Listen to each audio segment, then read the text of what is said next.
যতটুকু ছেলে ততটুকু, বাহিরে যতটুকু ভিতরে ততটুকু। আমি মুসলিম চিররণবীর মরণকে করি না। অনলাইন ইউটিউব ফেসবুকে আছেন, তারা দেখছেন যে একটা বিষয়কে কেন্দ্র করে জল ঘোলা করা হচ্ছে। একটা বিষয়কে কেন্দ্র করে বিভিন্নভাবে ফেসবুকে ইউটিউবে বিভিন্ন মিডিয়ায় বিভিন্নভাবে একটা জিনিস কয়েকদিন যাবত চলছে। সেটা হচ্ছে 17 রমাজান থেকে শেখ আব্দুর রাজ্জাক বিন ইউসুফ হাফিজাহুল্লাহ যখন তিনি আমাদের বর্তমান মাননীয় প্রধানমন্ত্রী তার কাছে যখন এসেছেন, তিনি বাদ দিয়ে বাকি সবাই দাঁড়িয়ে গেছেন, তিনি কেন দাঁড়ালেন না, এই বিষয়টা নিয়ে পুরা ফেসবুকে চলছে। তখন থেকে নিয়ে ট্রোল করা হচ্ছে।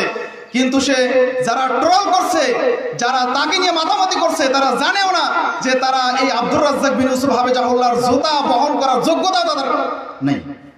যার বিরুদ্ধে তারা কথা বলতেছে তার ব্যক্তিত্ব সম্পর্কে তারা জানেই না, তার যে সমাজের অবদান, তার যে খেদমত, এই খেদমত সম্পর্কে তারা কিছুই জানে না।